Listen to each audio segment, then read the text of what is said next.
I would like to preface this video by saying that this script was my college personal statement, and has very much changed my life.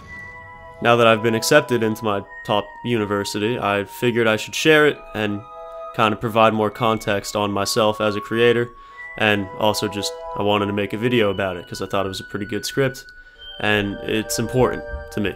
So without further ado, before entering the new year and the subsequent next phase of Name Be Sam, I wanted to talk about my personal favorite video game of all time, and why it's changed my life.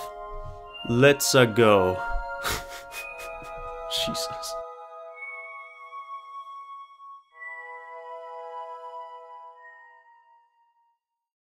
Super Mario Galaxy is normally a bombastic, exciting journey through space. There's always a bunch of crazy shit on screen, you're always jumping around, it's fucking nuts. Every single level, every single second is a new idea being thrown at you faster than you can think. But amidst all this chaos and grandeur, there is one key exception. While standing on a lone planet towards the start of the game, the camera pulls back and everything goes silent. All control is stripped away and I could only stare out over an infinite digital cosmos for a few seconds. I felt lonely. The type of loneliness that makes you a little sad, but also lets you stop and breathe. When I was 7-ish, I played Galaxy for the first time, and whenever I felt down, I'd visit this planet. I remember feeling a little better afterwards. This moment of allowing myself melancholy cemented my passion for games. I didn't realize media could make me feel this way. I didn't realize anything could. This experience led me to dedicate myself to try and understand how games work and what makes them fun. Just as importantly though, I felt something while playing Galaxy. I accidentally conditioned myself to forget that fact for a very, very long time. I don't consider myself an emotional person. A few years ago, I would have hated that term. Maybe I used to be, but the media I consumed, the circumstances surrounding me, and the experience I had led me to believe that emotion was incongruent to success, and frankly, I just found it scary. I find emotions subjective. It can't be fully controlled, nor quantified, or understood. I far preferred the objective, code, design, technology, programs, where something either works or it doesn't, and you can change it.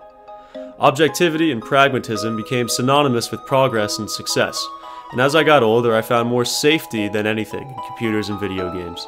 They were fun, but they were also predictable and calculated. I saw what I wanted to be in them. Over time I began to forget where my passion had originally come from. I took advantage of the COVID pandemic to build my own computer, start my own YouTube channel / game studio, in huge quotes, and play more challenging games.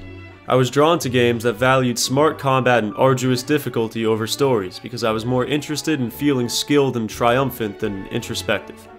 I made videos dissecting their design to uncover what made them work, translated my discoveries into games of my own, sort of, and just generally became obsessed with making things and creating. However, even though the statistics and scale of my projects increased, I had a nagging feeling that something was missing.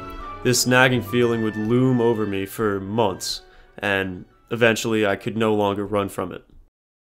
On November 28th, 2022, my cat Lucky passed away. She was about 10 years old.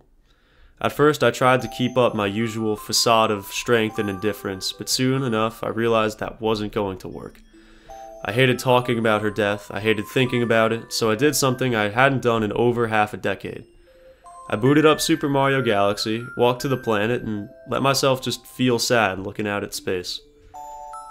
Melancholy, I guess is a better term.